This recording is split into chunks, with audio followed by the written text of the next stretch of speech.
top départ. Top départ pour cette dernière conférence des ouvertures de la saison 2024-2025. Ouf, j'étais déjà l'année prochaine. Voilà, qui donc portait sur la nourriture, mieux se nourrir, comprendre pour mieux se nourrir. Et donc, pour cette dernière conférence, nous accueillons Jean-Pierre Sartouf. Et je vais vous dire quelques mots sur notre conférencier du jour. Donc, Jean-Pierre Sartouf est ingénieur agronome, docteur en agroécologie, entomologie. Il est professeur d'agronomie et d'agroécologie à Agro-Toulouse, donc une école de l'INP. Il effectue ses travaux de recherche au CRBE, le Centre de recherche sur la biodiversité et l'environnement. Et il travaille sur l'approche systémique de la santé des cultures par la santé des sols et des agroécosystèmes, de l'échelle de la parcelle à l'échelle du paysage. Donc Jean-Pierre Sartouf travaille depuis 30 ans sur l'optimisation des services écosystémiques agricoles et environnementaux. Et il s'est spécialisé sur l'agriculture de conservation des sols, tempérée et tropicale. Il a à son actif de nombreuses publications scientifiques et il est coéditeur d'un livre sur l'agriculture de conservation des sols aux éditions Kouaé. Je vous laisse la parole. Très bien. Merci Véronique. Bonjour à toutes et à tous. Donc merci pour l'invitation et me donner l'occasion de vous parler d'agroécologie et effectivement de vous exposer les raisons pour lesquelles je pense que l'agriculture, une nouvelle agriculture, donc raison pour laquelle la transition agroécologique, à mon avis, est devenue inéluctable, comme je l'écris, et prometteuse. Alors, mon exposé devrait durer, je ne sais pas, parce que tel qu'il existe là maintenant, je ne l'ai encore jamais donné, mais j'évalue qu'il devrait durer entre 40 et peut-être 50 minutes, j'espère pas plus, je surveillerai le temps. Et il est constitué en 4 grandes parties que vous allez repérer grâce à... Il faut que je le mette sur on, ça marchera mieux. Ce type de diapositive. Donc voilà la première partie, contextualiser la transition agroécologique. Effectivement, il faut savoir de quoi l'on parle et de quoi sont constituées justement les conditions dans lesquelles nous essayons de mettre en place un nouveau type d'agriculture. Je vais vous exposer ce contexte au travers d'une série de focus. Là, c'est le premier, comme vous le voyez. Le premier sur ce qu'est le discours dominant aujourd'hui concernant l'agriculture. Suite à des travaux, le discours il est fondé sur des travaux institutionnels et il stipule que la production agricole mondiale doit augmenter de 70% d'ici à 2050 pour répondre à la demande de 9 milliards d'habitants dont l'alimentation sera de plus en plus basée sur des produits animaux. Or, on sait par ailleurs que l'accroissement de la production permis par l'extension des surfaces cultivées ne sera possible qu'aux alentours de... ce que l'on peut en espérer en termes d'accroissement des productions se situe aux alentours de 15%. On ne peut guère plus augmenter le niveau de production global que ce seuil-là, situé aux alentours de 15%, en augmentant donc les surfaces cultivées. Ce qui fait que l'augmentation des productions agricoles ne sera possible que s'il y a augmentation des rendements des cultures, des rendements agricoles sur les surfaces existantes. Donc il s'agit bien effectivement d'intensifier la production agricole et non pas de chercher de nouvelles terres à cultiver qui de toute façon, comme vous le savez pertinemment, doivent servir à préserver la biodiversité.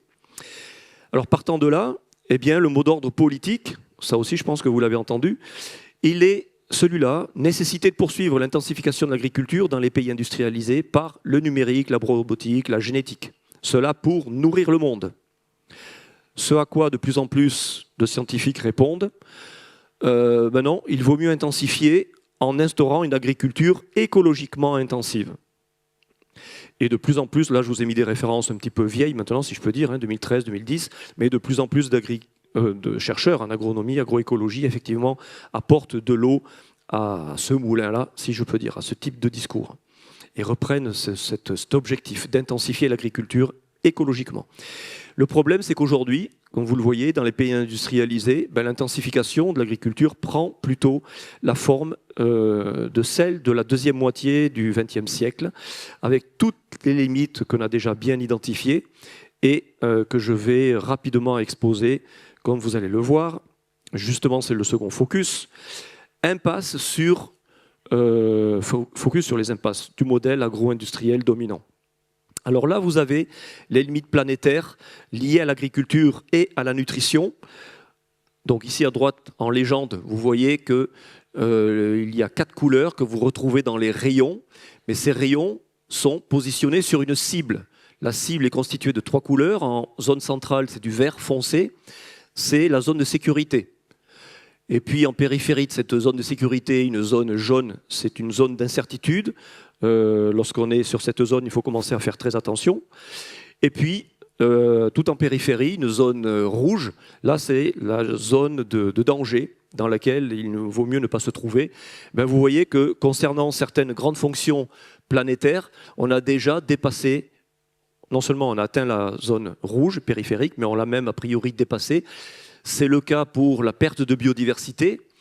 Et c'est le cas également pour la charge atmosphérique en aérosol. Mais vous voyez qu'on est dans la zone rouge pour le cycle de l'azote, on n'en est pas loin pour le cycle du phosphore, etc.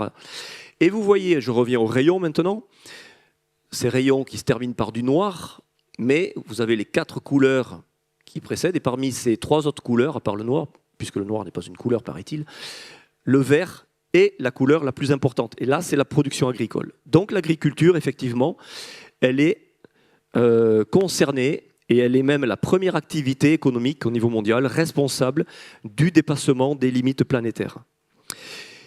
Et il faut noter également que tous ces impacts environnementaux qui ont été identifiés pourraient être réduits par une gestion durable des sols. Gestion durable, c'est-à-dire une gestion conservatoire, régénératrice. Il faut aujourd'hui, c'est urgent, vous allez voir d'autres arguments plaidant en la faveur de cette urgence-là.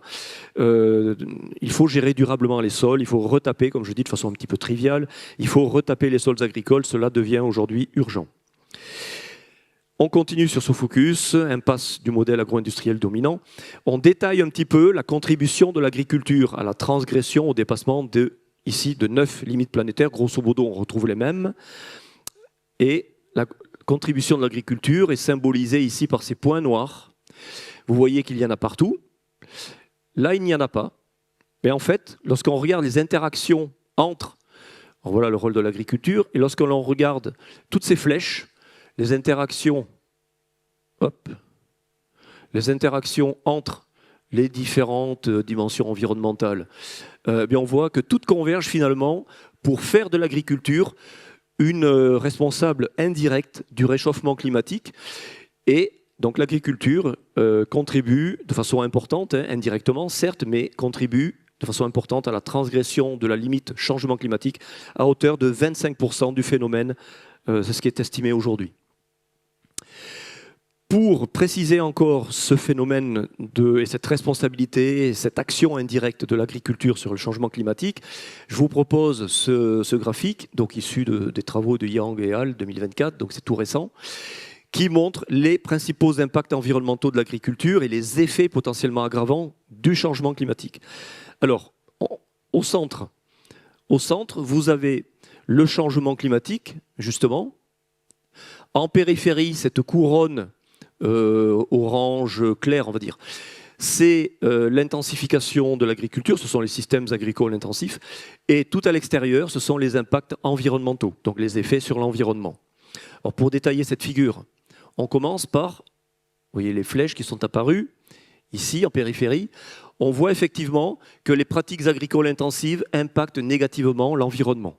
Bon, ça c'est pas une grande nouveauté. Maintenant, ces flèches-là montrent que le changement climatique accentue l'intensité des pratiques agricoles. Ça, c'est une information un petit peu nouvelle, mais importante.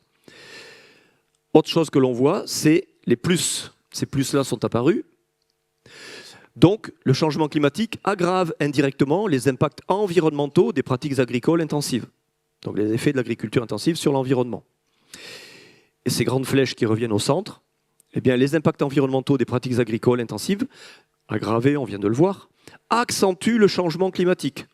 Donc c'est le fameux impact indirect des pratiques agricoles.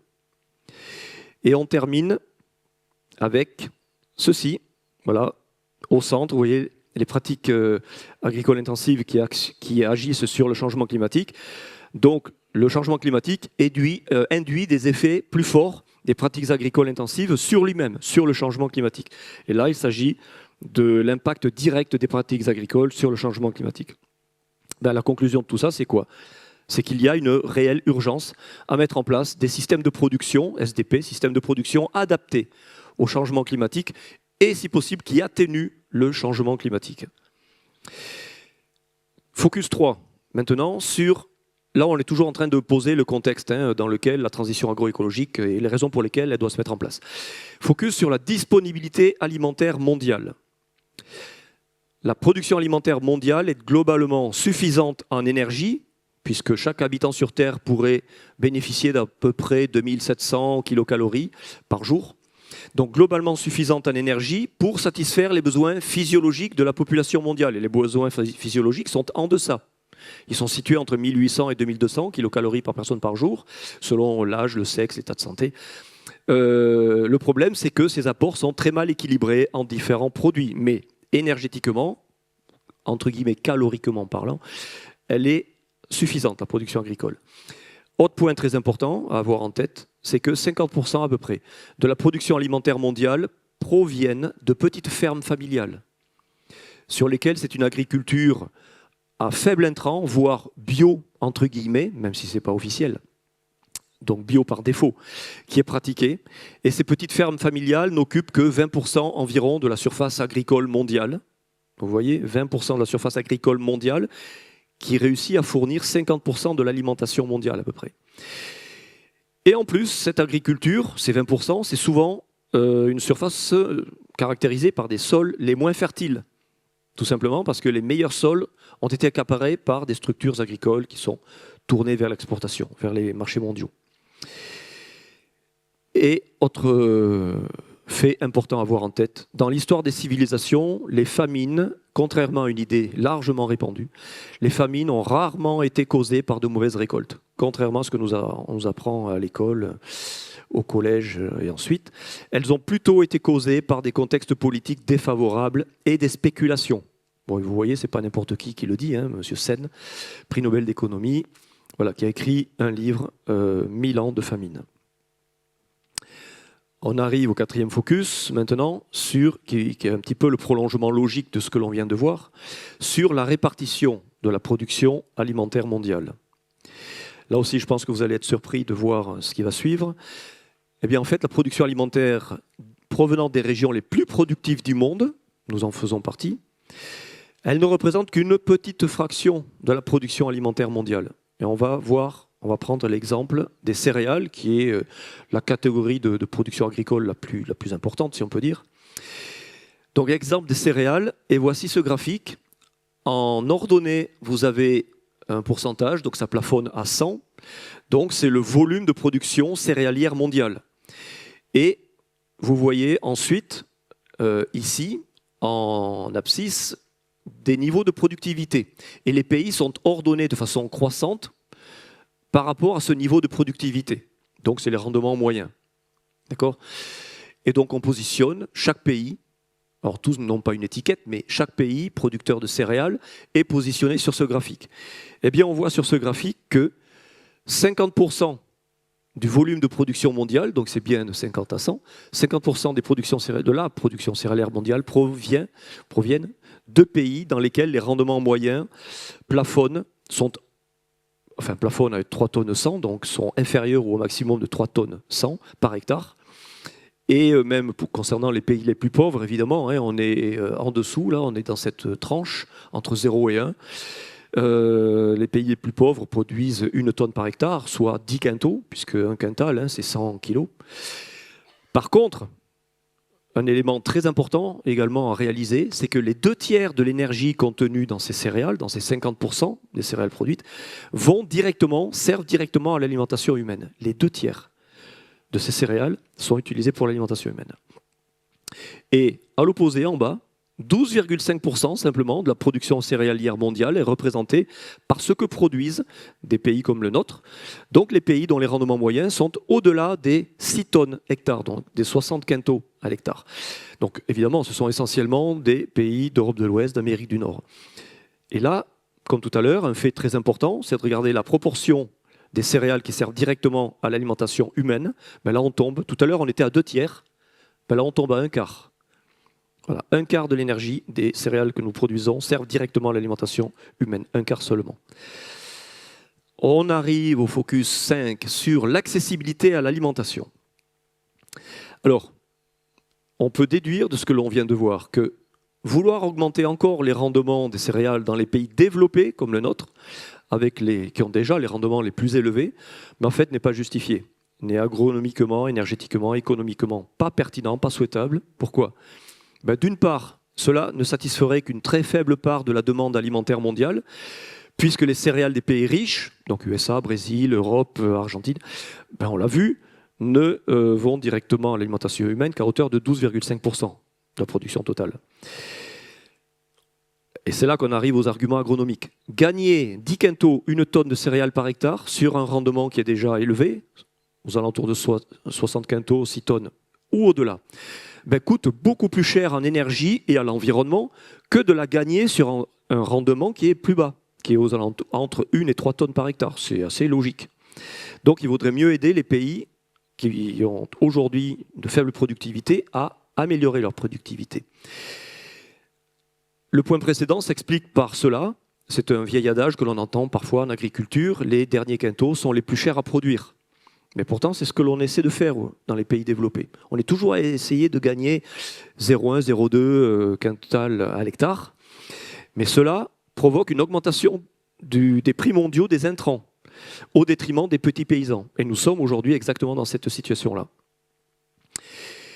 Et la conséquence, ben c'est le 4e point, c'est que la faim se concentre dans les communautés rurales des pays en voie de développement, dans lesquels l'agriculture non subventionnée est non subventionnée. Pourquoi ? Parce que le PIB est essentiellement représenté par les richesses apportées justement par l'agriculture, à 70%. Alors que chez nous, l'agriculture ne contribue qu'à hauteur de 3% au PIB. Donc évidemment, on a beaucoup d'autres richesses venant des industries, des services, etc. Et on peut se permettre de subventionner notre agriculture. Mais dans les pays en voie de développement, non, parce qu'il manque de moyens. On arrive au dernier focus, mais qui va nous retenir un certain temps, sur l'état des sols agricoles mondiaux. Ben, il faut savoir que les érosions, alors essentiellement les 2 types principaux, éoliennes et hydriques des sols, non seulement entraînent une pollution sédimentaire des masses d'eau, mais on va en discuter un petit peu plus longtemps, mais on va le voir après, a des sérieuses conséquences sur l'agriculture. Chaque année, justement, je reviens à cette pollution sédimentaire des masses d'eau, en tout cas cette perte de sol dans les masses d'eau, qu'elles soient courantes dans les rivières, les lacs, enfin, bref, les masses d'eau douce ou salée.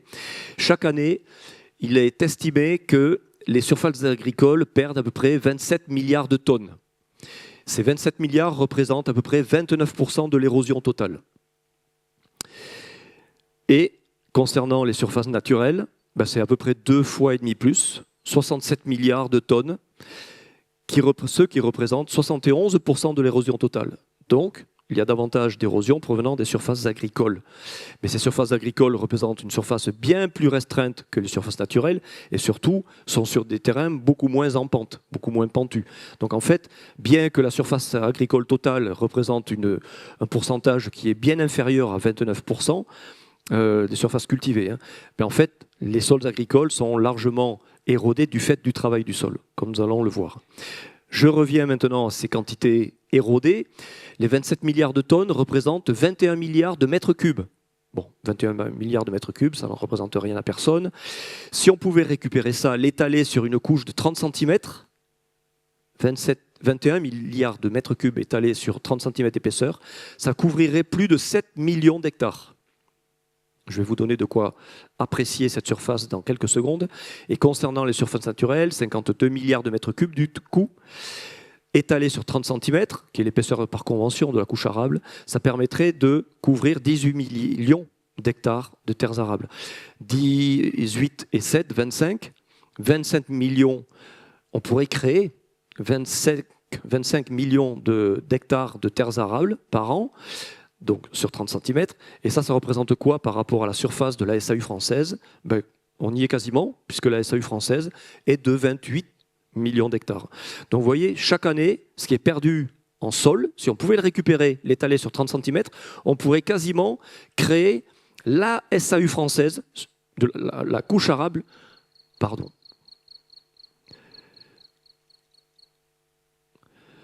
J'ai oublié de le mettre sur mode science.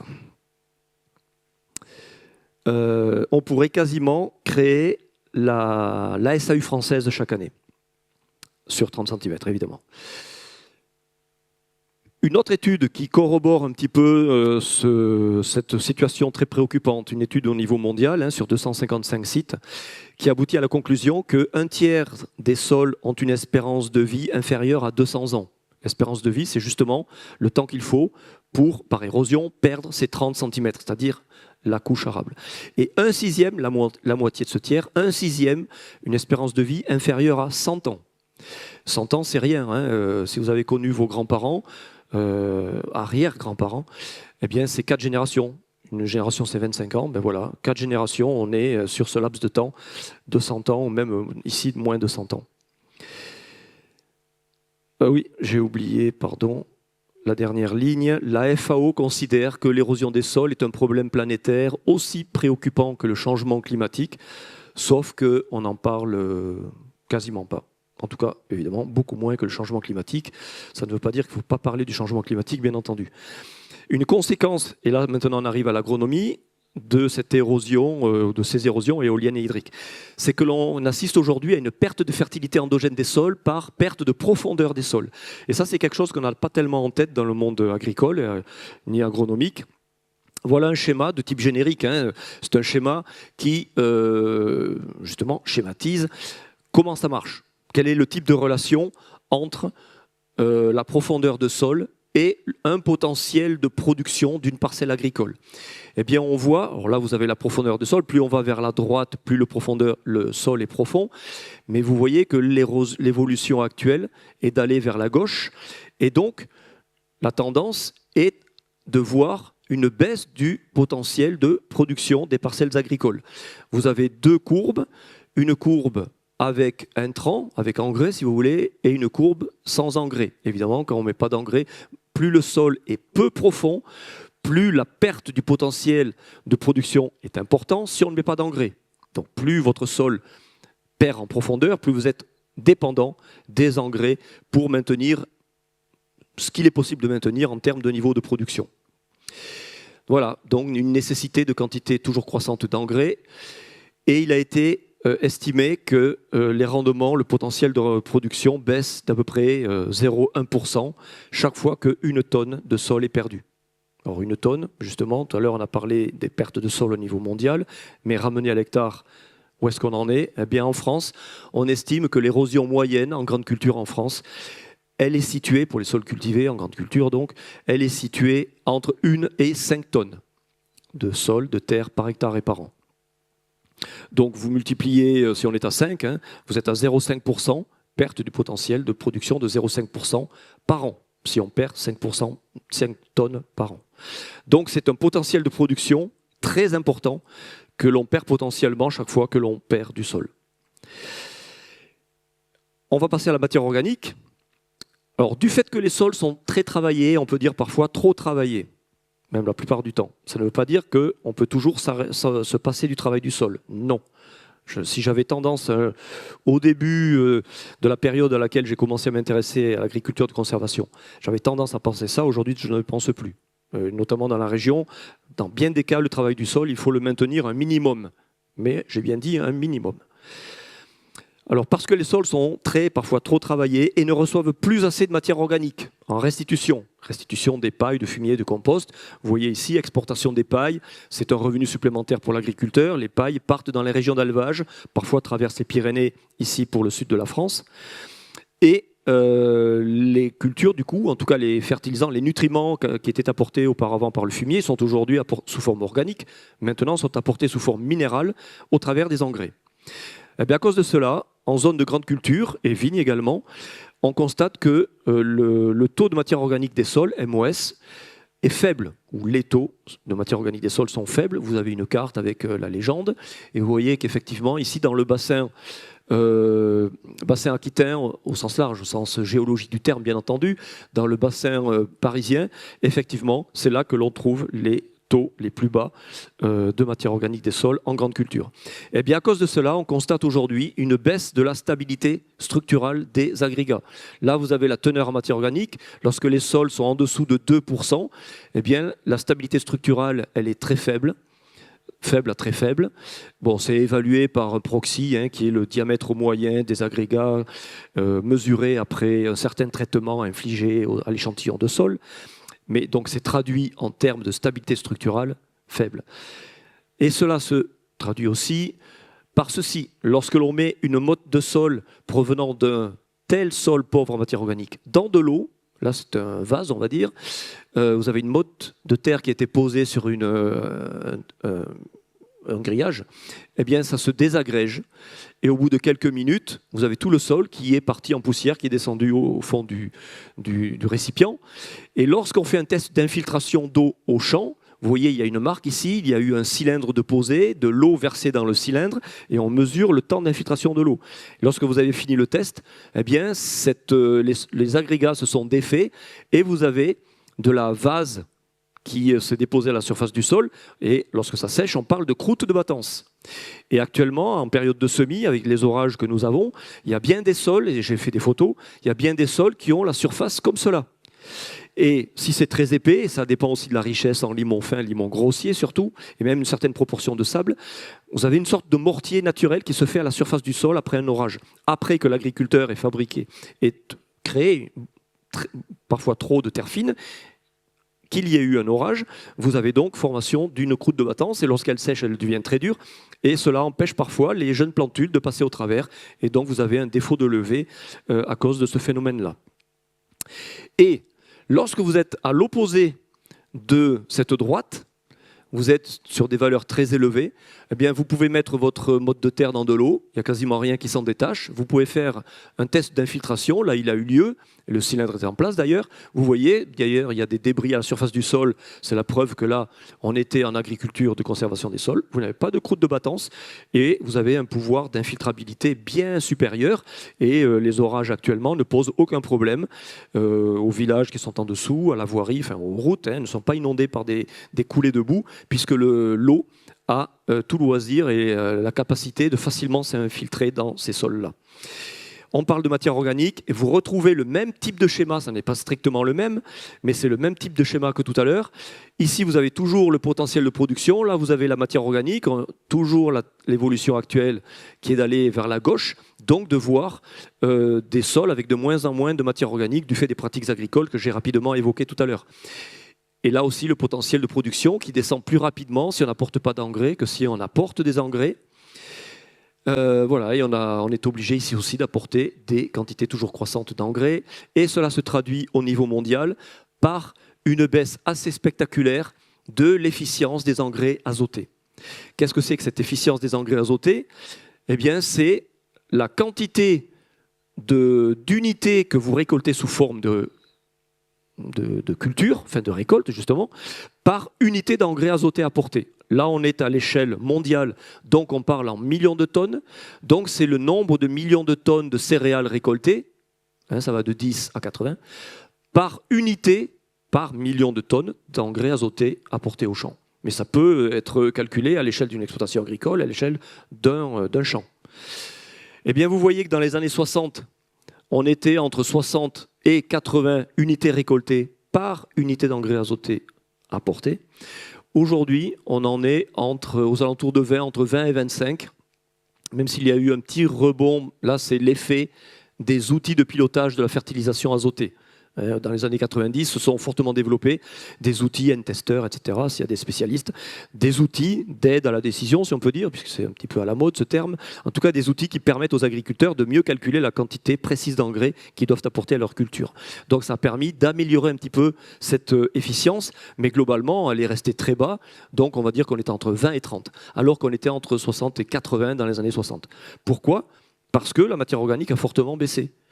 Et quand la matière organique dans un sol, vous pensez au graphique que l'on voyait sur la diapo précédente, lorsqu'on passe de 6, 7, 8% de matière organique à 1, 2% en 20, 25 ans ou 30 ans, eh bien, il faut bien réaliser que chaque fois que l'on perd un point de matière organique, cette perte correspond au fait que le sol donne, par la minéralisation de l'humus, donne aux plantes potentiellement présentes 2000 unités d'azote. Je n'ai pas le temps, évidemment, de vous faire la démonstration par calcul, mais retenez, 2000, c'est entre 1800 et 2200, 2300, ça dépend les valeurs que l'on prend pour la profondeur de la terre arable, la profondeur d'enracinement de la culture, la densité du sol, etc. Mais retenez que lorsque l'on perd de la matière organique, et lorsque l'on perd un point de matière organique, grosso modo, c'est autour de 2000 unités d'azote minéral, nitrate, qui ont été données par l'humus qui s'est minéralisé. Voilà pourquoi, pendant 50 ans, l'agriculture a été très facile. Enfin, 50-60 ans. Parce qu'on a vécu largement sur les nitrates donnés par la minéralisation du sol, puisqu'on a retourné beaucoup de prairies riches en humus pour les cultiver, y faire du maïs ou autre chose. Et il suffisait d'apporter des engrais, beaucoup moins que ce qui est nécessaire aujourd'hui pour avoir le même niveau de productivité. Et quand je montre ces graphiques, ça choque toujours des agriculteurs. Et puis lorsqu'ils réfléchissent, ah oui, mon grand-père ou mon père apportait tant, il récoltait tant, et ils regardent aujourd'hui ce qu'ils font, très souvent, on tombe sur un facteur qui est situé entre 3 et 4, qui est le facteur de diminution que l'on voit sur ce graphique. À chaque fois, je l'ai observé ça. Et on en parle aussi très très rarement. Voilà, les 6 focus. Il faut donc maintenant, il faut évidemment maintenir l'effort de production agricole. Il faut activer de nouveaux leviers. Et ces leviers, vous vous en doutez, ils sont agroécologiques. Je donne quelques mots justement pour définir un petit peu ce qu'est l'agroécologie. On constate une grande diversité d'approches agroécologiques, mais elles ont tout en commun d'adapter les pratiques à l'environnement, donc d'avoir des pratiques agroécologiques à fort service écosystémique. Les services écosystémiques, c'est des fonctions environnementales et qui se traduisent en service dès lors que l'homme, enfin les activités humaines, les mettent en valeur, et plutôt en valeur économique. Et justement, ça permet, vous le voyez, aux agriculteurs de réaliser des économies de charge et d'avoir sur un territoire des externalités positives, ce qui est bon pour le tourisme, par exemple, l'agritourisme. Voilà, faire cela plutôt que de faire l'inverse. L'inverse, c'est plutôt ce que l'on voit aujourd'hui, c'est des pratiques conventionnelles avec des forts intrants, dont l'énergie qui sert au travail du sol. Là, ça représente plutôt des charges économiques, évidemment, pour l'agriculteur, et ça génère pas mal d'externalités négatives sur un territoire. Voilà, on arrive à la deuxième partie. Je vais vous donner quelques exemples d'intensification agroécologique de par le monde. Et on commence par un exemple qui vient d'Amérique du Sud. C'est celle de la production de bovins-viande sur prairies naturelles. Voilà, c'est dans le biome. En écologie, on parle de biome. C'est des zones naturelles de prairies avec quelques arbres, vaguement, enfin la steppe, si vous voulez, appelée pampa ou campos selon les prairies, qui représente une surface équivalente à la France, à peu près 500 000 km². Zone sur laquelle on produit des ovins, des bovins, viande, ce qui fait vivre à peu près 500 000 exploitations. Cette zone représente un hotspot de biodiversité, 450 espèces de graminées, dont beaucoup de graminées en C4. C4, c'est le métabolisme de la photosynthèse. Pour faire simple, par unité de temps, par heure, si vous voulez, une plante en C4 va pouvoir absorber plus de CO2 qu'une plante en C3. Voilà. 150 espèces de légumineuses. Le problème, c'est que les prairies naturelles ont une faible productivité moyenne. Productivité mesurée en kilos de viande par hectare et par an, qu'il est possible de produire avec ces prairies-là, naturelles, 60 à 80 kilos de viande produite par hectare et par an. De nombreux agriculteurs, ce qui est faible, mais on va comprendre pourquoi, de nombreux agriculteurs, du coup, décident de convertir leurs prairies naturelles en soja sur des grandes surfaces, et annuellement, c'est à peu près 450 000 hectares qui sont convertis, qui passent de la prairie au soja. Voilà les conséquences de cette conversion. Perte de biodiversité, diminution des pluies carrément au niveau régional, augmentation de la pollution par les phytos, puisque ça devient une culture et non plus une prairie, diminution de la matière organique des sols, augmentation de l'érosion des sols, des émissions de CO2, stress hydrique pour les cultures, etc. Mais en fait, le surpâturage est la cause principale de cette faible productivité des prairies naturelles. Et pourquoi ? Les agriculteurs, ils ont tendance à mettre trop d'animaux à l'hectare. Et cela, c'est culturel, parce qu'il faut afficher une certaine aisance. Et le nombre de têtes à l'hectare, donc l'importance du bétail, c'est un signe extérieur de richesse. Donc ils ont tendance à vouloir avoir trop de vaches par rapport à la surface dont ils disposent. Du coup, il y a des chercheurs de l'État du sud du Brésil, de Paulo Carvalho, qui ont mis au point, ils sont intéressés aux techniques de pâturage, et ils ont mis au point ce que l'on appelle aujourd'hui le pâturage tournant dynamique. Alors, ils l'appellent d'une autre façon, ils l'appellent le rotatinus aujourd'hui. Mais voilà, c'est le terme reconnu aujourd'hui, pâturage tournant dynamique. Cette technique, que je n'ai pas le temps d'exposer, mais qui consiste, grosso modo, plutôt que de mettre les animaux sur une parcelle ayant beaucoup d'herbe et de ne les sortir que lorsqu'il n'y a quasiment plus, lorsqu'on voit d'herbe et lorsqu'on voit quasiment le sol à nu, non, on laisse les animaux moins longtemps, on les sort alors qu'il reste encore beaucoup d'herbe. Voilà, pour simplifier. Ce qui fait que les plantes repartent beaucoup plus vite et la pousse de l'herbe, après une première exploitation, est beaucoup plus rapide et on peut remettre les animaux une seconde fois pour le même type de pâturage beaucoup plus rapidement. En appliquant cette technique, ils ont amélioré la productivité et ils sont passés de 60-80 kg à l'hectare à 170. Ils ont évidemment pour cela respecté le prélèvement quotidien, autour de 10% de poids vif des animaux en quantité d'herbe prélevée ingérée par jour. Voilà, ça consiste à laisser assez de biomasse, je viens de le dire, pour que la photosynthèse et la machine repartent plus rapidement après le passage des animaux. Ça consiste également à éviter le pâturage pendant la période de floraison, grenaison des plantes, ce qui fait que ça équilibre mieux les plantes en C3 et en C4 tout au long de l'année.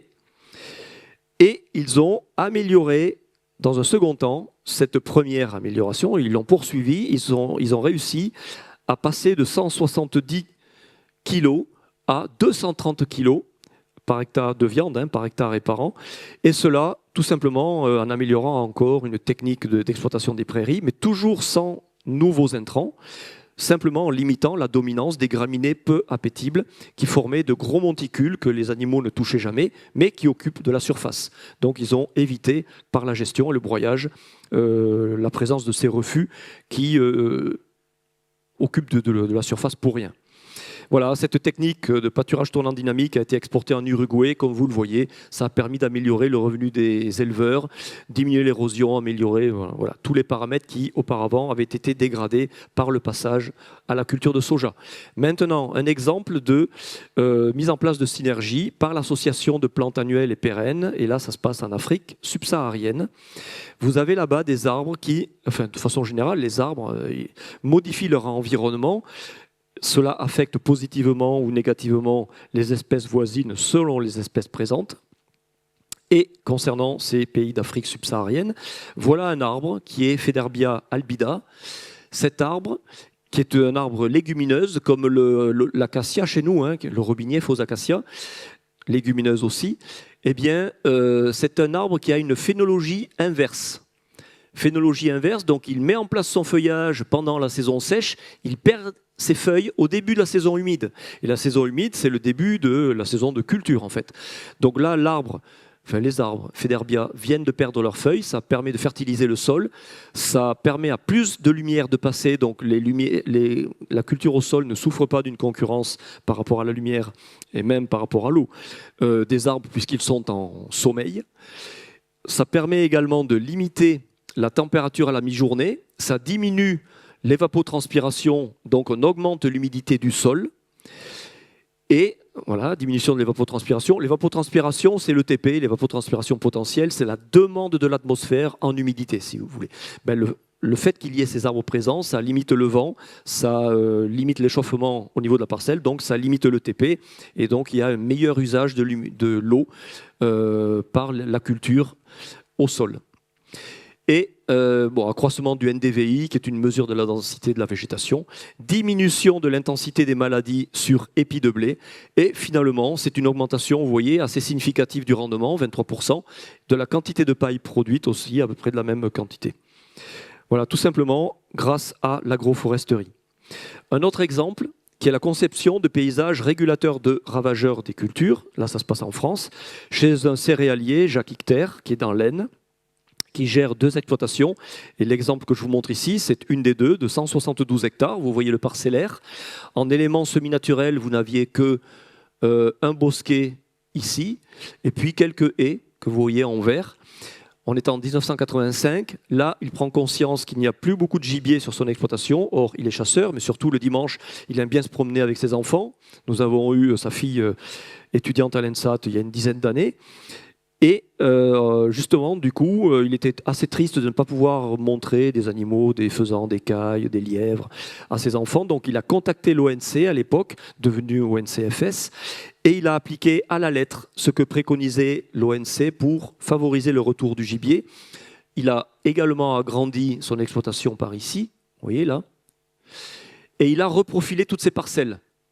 Il a mis en place des bandes enherbées. Vous les voyez, tous les 148 mètres de large. 148 pourquoi? C'est un multiple de la largeur de son pulvé. Il n'est pas en bio, mais il a mis en place des... Il ne faut pas faire, au fait, j'aurais dû le dire dès le début peut-être, ne pas faire l'amalgame entre agriculture biologique et agroécologie. L'agriculture biologique, vous connaissez le principe, pas de biocides de synthèse. Certains disent pas de produits chimiques de synthèse, c'est faux. Il y a quelques produits chimiques de synthèse en bio, comme les phéromones sexuels de synthèse pour gérer des ravageurs en vigne ou en arbo. Mais en tout cas, pas de biocides de synthèse. Ça, c'est l'agriculture bio, c'est une des agricultures agroécologiques.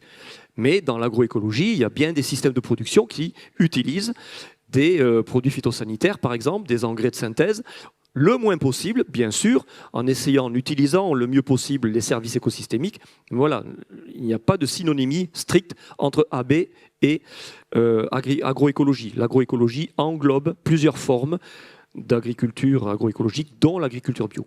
Je ferme la parenthèse. Mise en place d'une jachère faune sauvage, les cultures d'hiver qui alternent avec les cultures d'été, mise en place d'agrès noirs, de buissons, le long des bandes enherbées, etc., de haies, de nouvelles haies un petit peu partout, de bosquets aussi. Au début, il n'y avait que celui-là, donc celui-là, il en a installé d'autres, vous voyez. Le bilan des courses, il a mis en place des TCS. TCS pour technique culturelle simplifiée. Il a abandonné le labour, il s'est mis à moins travailler le sol. Eh bien, voilà une bande enherbée. Tous ces aménagements ne lui ont consommé que 3% de sa SAU. Le gibier à plumes est revenu. Les perdrix grises qui étaient tombées, vous le voyez, en 1985 à 10-15 couples au 100 hectares sont montées à 80-100 couples au 100 hectares. Les faisans, les cailles ont augmenté. Davantage d'auxiliaires zoophages. Là, vous avez un auxiliaire zoophage, Epicerphus balteatus. Les larves sont des prédatrices très efficaces des pucerons. Tout ça, il ne s'y attendait pas. Les auxiliaires, lui, ne voulaient simplement... Il ne cherchait qu'à augmenter la densité de gibier, mais il y a plein d'insectes utiles qui se sont réinstallés. Ça lui a permis d'utiliser de faire beaucoup moins de traitements anti-pucerons. Avant, il en faisait chaque année. Maintenant, il en fait une fois de temps en temps, 1 année sur 5 à peu près. Par contre, il n'utilise plus du tout de granulés anti-limaces, alors qu'avant, c'était également systématique. Tout ça, ce sont des économies que l'on a estimées avec lui aux alentours de 15 000 € par an. 15 000 € par an sur sa ferme de 172 hectares. Ça aussi, ce chiffre, très souvent, il choque, il surprend les agriculteurs. Et puis, en réfléchissant, ils font les additions dans leur tête, ils comptent, ils disent « Ah ben oui, effectivement, c'est tout à fait plausible. » Mais ce que Jacques Icter ne m'a pas dit, mais que j'ai appris par la bande, si je peux dire, c'est que ces aménagements lui rapportent autant. Donc là, c'est des économies, 15 000 € par an, mais ça lui rapporte autant en vente de droits à chasser chez lui. Pendant la saison de chasse, des gens qui viennent chasser les perdrix, les cailles, les faisans, voilà, puisqu'il avait fait ça à visée synégétique au départ. Donc 30 000 € de bénéfices par rapport à auparavant, alors que ça ne lui a consommé que 3% de sa SAU. Alors, il est effectivement très important de restaurer des sols qui sont très dégradés. Et là, on va voir un exemple qui est maintenant en Éthiopie, dans la vallée du Rift, à la fin des années 80.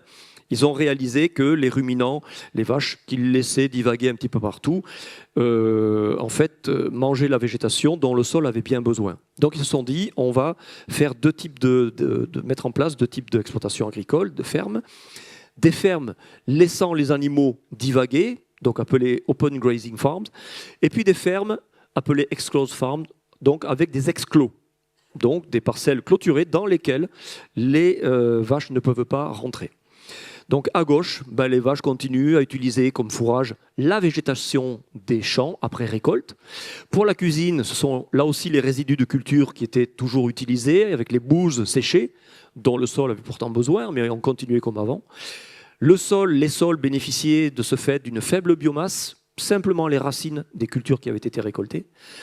Donc la fertilité est restée inchangée, 1,5% de matière organique, et le rendement de cette céréale, qui est une graminée, je ne vais pas dire sauvage, mais presque, en tout cas une céréale très rustique, rendement inchangé, 13 quintaux, 1 tonne 3 à l'hectare. Ici, les vaches ont été nourries avec du fourrage provenant du feuillage des arbres. Des fermes en question, mais également des herbes récoltées en dehors des fermes sur les parcours communaux. La cuisine réalisée à partir du bois des arbres des fermes et non pas des bouses, non pas de la végétation du sol, donc des arbres, et des arbres également situés sur les parcours communaux. De ce fait, les sols bénéficiaient d'une forte biomasse, résidus, bouses, compost, et là, la fertilité a nettement augmenté, elle a presque doublé. Elle est montée à 2,7% de matière organique et les rendements ont augmenté à 2 tonnes 2. Donc ils ont là aussi presque doublé. Simplement parce qu'ils se sont enfin souciés d'une bonne gestion de la matière organique. On reste dans cette préoccupation et cette nécessité de restaurer les sols très dégradés, mais on revient à nouveau en France. Voilà un système en grande culture. Et je vais vous parler d'agriculture de conservation, régénération. On parle de plus en plus de régénération des sols. Là, on est en Limagne, comme vous le voyez, dans le Puy-de-Dôme. Un quart d'heure après un orage d'une trentaine de millimètres, en juin 2021. Donc, c'est une photo prise par un de mes anciens étudiants. Et vous voyez qu'à gauche, là, il y a plus de... L'eau s'est infiltrée, contrairement à ce que l'on voit à droite. Eh bien, à gauche, c'est une ACS, un système en ACS, agriculture de conservation des sols, très jeune, mis en place 2 ans auparavant simplement, mais qui lui a déjà permis au sol de retrouver une bonne stabilité structurale. La stabilité structurale, c'est ce que nous testions tout à l'heure avec le test de désagrégation de la motte de terre dans l'eau. Là, en plus, les résidus à la surface du sol ont protégé les agrégats de surface des impacts des gouttes d'eau, alors que là, les agrégats n'étaient protégés par rien du tout. Et en plus, ils sont fragiles, parce qu'ils ont peu de matière organique. Voilà, donc le résultat, c'est celui-là. Là, l'eau s'infiltre très vite et va réalimenter la nappe phréatique, alors qu'ici, elle va plutôt dans les fossés et dégrader la qualité des eaux dans les cours d'eau. Voilà, agriculture conventionnelle avec un fort travail du sol et certainement exportation des résidus.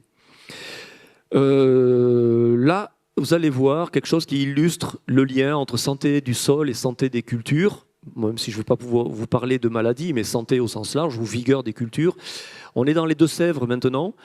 Il y a eu, au moment de la prise de la photo, il y a eu, qui remontait au 22 février, il y a à peu près un an, un peu plus d'1 an, 100 mm, un petit peu plus sur les 30 derniers jours, plus de 800 mm sur les 4 derniers mois.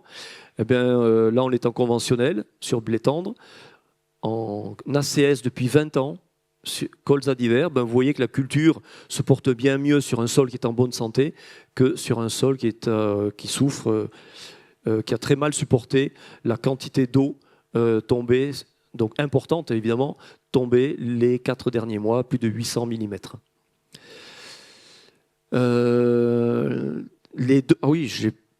Je reviens à la diapo précédente. Pour vous montrer, je ne sais pas si vous aviez fait attention à ça, ce sont 2 parcelles juxtaposées. Là, c'est déjà cette parcelle ici. On retrouve ces 2 parcelles à une autre période, d'ailleurs c'est avant, en décembre 2022. Enfin, c'est du blé, là, toutes les 2 portent du blé, la même culture. On est en décembre, on est en octobre. Voilà, la parcelle en conventionnel, la parcelle en ACS. Alors évidemment, on pourrait dire qu'elle est sale. elle est sale, il y a plein de résidus au sol. En fait, ce sont les résidus de la culture d'été. Vous avez des cannes de tournesol, de sorgho, enfin certainement c'est des cannes de sorgho également, qui est une culture d'été aussi. Bon, voilà, donc essentiellement un couvert d'été à base de sorgho et de tournesol, qui a été détruit, mis au sol, et le blé a été implanté en direct, alors que là, le blé, sans travail du sol évidemment, alors que là, le blé a été implanté après un travail du sol.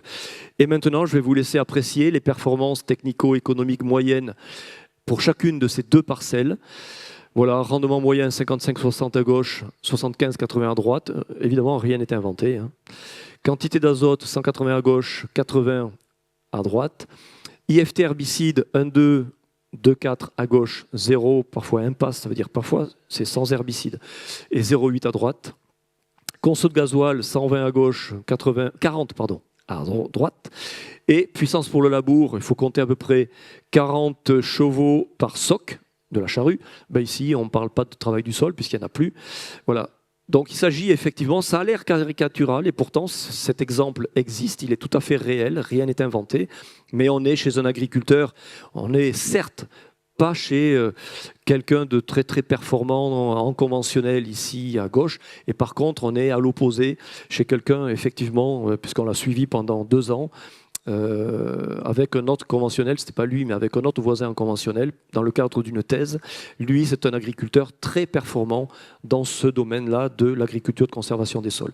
On arrive au 3e volet de cet exposé, et je sens qu'il faut que je surveille un petit peu le temps, l'heure. On va conceptualiser, voir le niveau de généricité de l'intensification agroécologique et visualiser les services écosystémiques selon les niveaux d'anthropisation des écosystèmes. Là, vous avez un écosystème très anthropisé, culture céréalière intensive. Vous avez ici différents services écosystémiques, mais il n'y en a qu'un seul qui est réellement performant, c'est celui de la production de biomasse, évidemment. C'est un système très productif. Là, vous avez un écosystème naturel. Eh bien, évidemment, en termes de récolte, il n'y a pas grand-chose à part quelques champignons. Par contre, on est très bon sur tous les autres services écosystémiques. L'agroécologie consiste à mettre en place un système productif qui, certes, sera peut-être un petit peu moins bon, mais pas toujours. Côté récolte, parfois on peut faire mieux qu'en conventionnel, même sur les récoltes, j'y reviendrai rapidement, et presque aussi bien que les milieux semi-naturels concernant beaucoup de services écosystémiques. Donc le principe de base de l'intensification agroécologique, c'est favoriser les services écosystémiques pour réduire les intrants. Là, vous avez un système conventionnel dans son contexte pédoclimatique donné qui délivre le service des biens agronomiques de façon très importante. Pourquoi ? Parce qu'on apporte beaucoup d'intrants industriels, dont des produits phyto et du travail du sol. Donc ça génère beaucoup de quintaux, certes, mais ça génère aussi des dommages à l'environnement, on les connaît bien aujourd'hui, peu de services. Peu de services, donc peu de biodiversité, peu de services écosystémiques soutenus par cette biodiversité. Donc la flèche ici est relativement fine. Et tout cela parce que l'agriculteur a peu investi dans les connaissances et les pratiques agroécologiques. Mais s'il change d'avis, s'il a été sensibilisé à l'importance de changer son système, eh bien, il va pouvoir rapidement faire quelques économies d'intrants industriels. Il va parfois avoir besoin de nouveaux intrants industriels. Il ne faut pas s'imaginer qu'on peut se passer de tout type d'intrants industriels. Et les nouveaux intrants industriels, ça peut être du compost, des éléments minéraux, des efficient micro-organismes, donc des bactéries, levures, champignons efficaces, et on s'en sert de plus en plus aujourd'hui en agriculture. Donc voilà, il faut bien réaliser qu'il ne faut pas tout arrêter, loin de là. Il faut parfois savoir aller chercher de nouveaux intrants industriels pour lever les contraintes. Il faut lever les contraintes avant de mettre en place un système agroécologique. Et les contraintes, ça peut être un excès d'eau, ça peut être un manque d'eau, ça peut être un manque de minéraux. C'est pour cela que je parle d'ici d'éléments minéraux. Ça peut être une activité microbienne défaillante dans le sol. Il faut faire appel à des souches beaucoup plus performantes. Du coup, le paysage se transforme. Le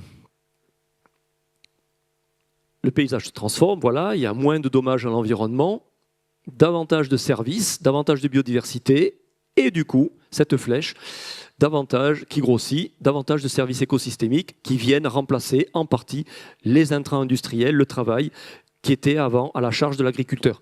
Alors, ça a l'air très caricatural, c'est schématique, ça a l'air caricatural, mais je vous assure, plus ça va, plus on connaît les systèmes, plus on sait que ça se passe. Dans les cas où ça marche bien, bien entendu, ça se passe exactement de cette façon-là. Alors, est-ce que ça marche globalement?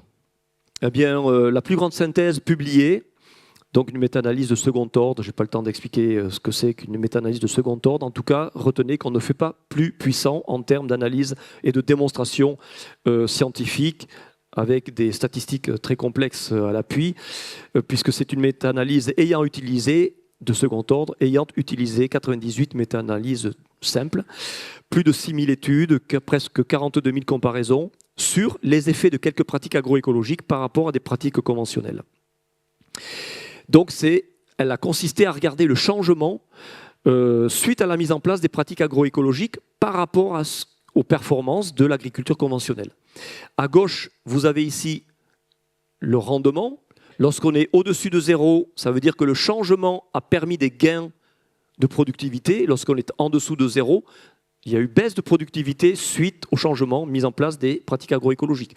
Et ici, en ordonnée, pareil, au-dessus de 0, vous avez eu amélioration du service écosystémique concerné, ça dépend des couleurs, et en dessous de 0, dégradation. Vous comprenez bien qu'il vaut mieux être dans ce rectangle-là, au-dessus de 0 ici, au-dessus de 0 sur les deux axes en fait.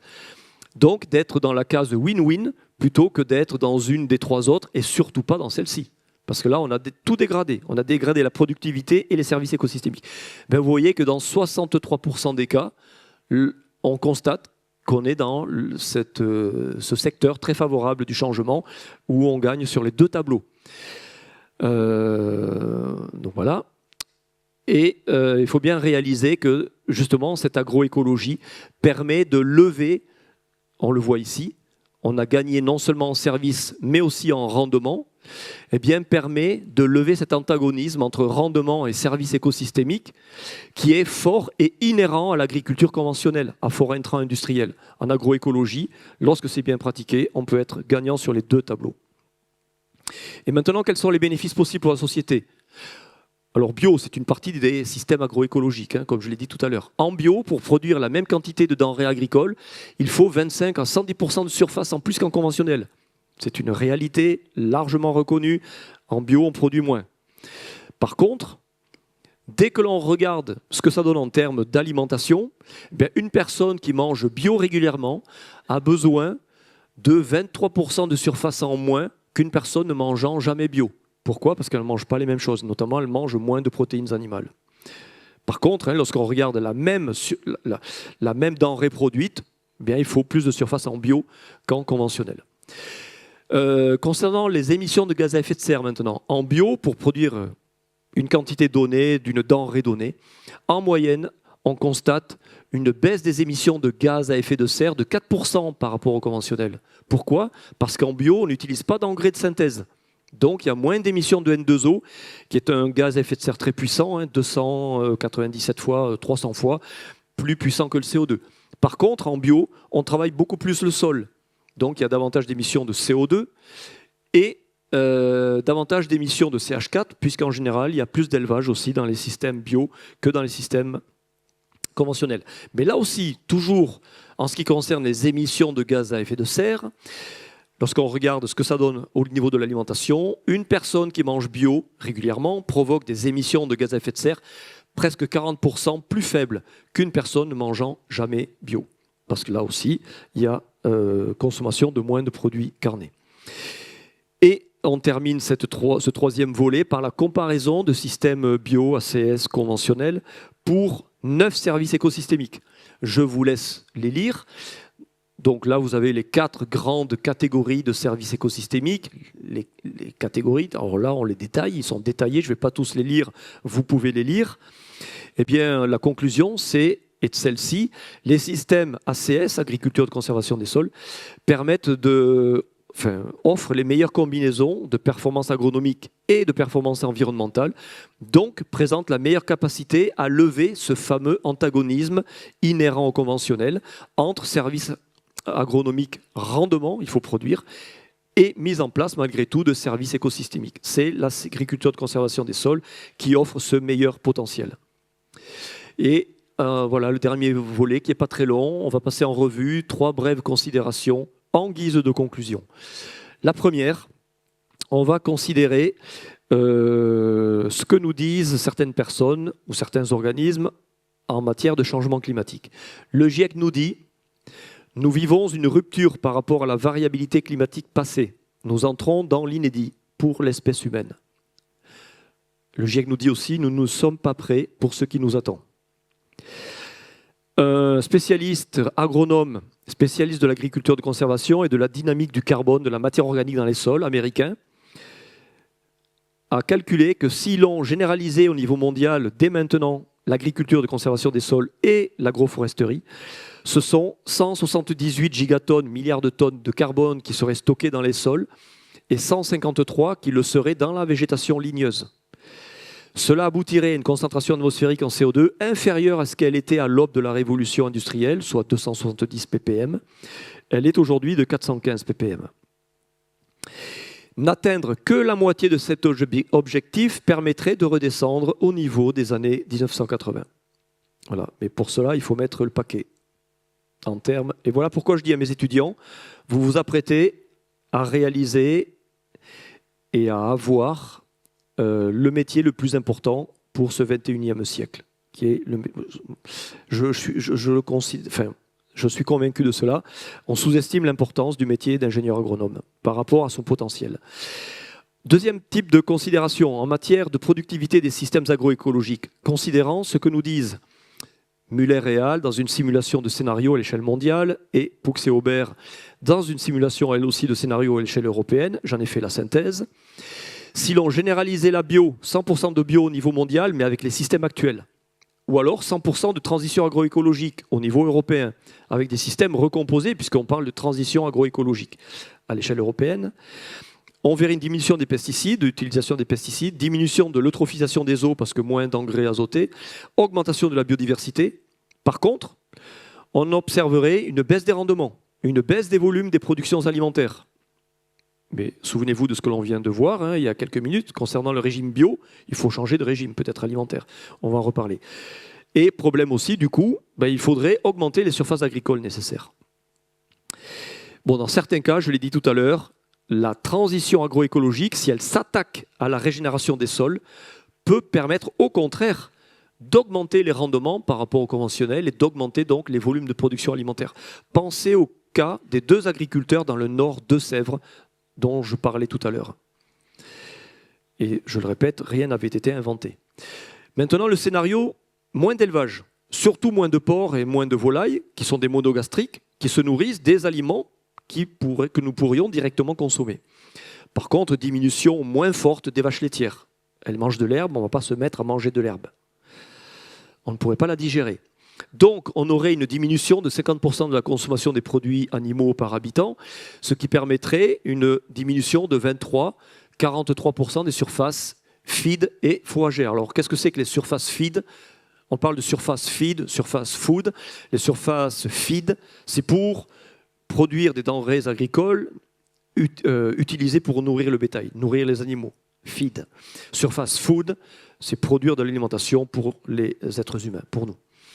Eh bien là, ça permettrait de diminuer les émissions de gaz à effet de serre, d'augmenter les surfaces de culture food, d'améliorer la sécurité alimentaire mondiale, de diminuer l'eutrophisation du fait de la fuite de l'azote, etc., d'augmenter la biodiversité.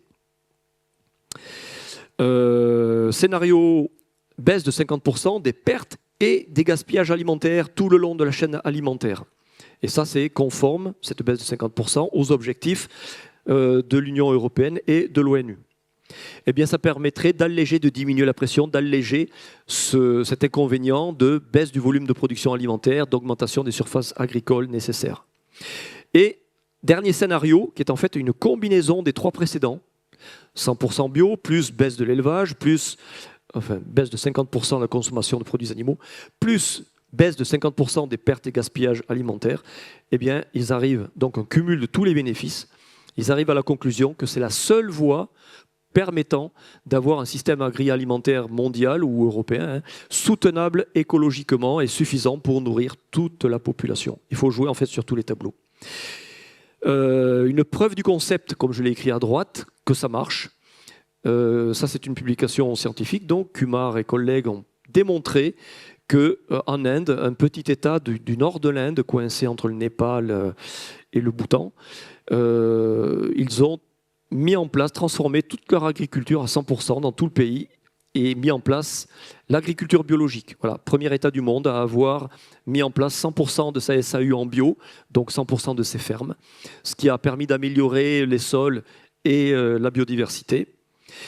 Et cet État du nord de l'Inde, le Sikkim, est devenu le principal pays exportateur de fruits, épices, légumes, fleurs. Ça a permis d'augmenter le PIB du pays. Attention, il existe un contre-exemple. Au Sri Lanka, ils ont voulu faire pareil, s'inspirant du Sikkim, ils ont voulu faire pareil, ils ont voulu aller trop vite, et ça a été un échec total. Échec total parce que la transition n'a pas été planifiée, elle a été brutale, sans accompagner les agriculteurs.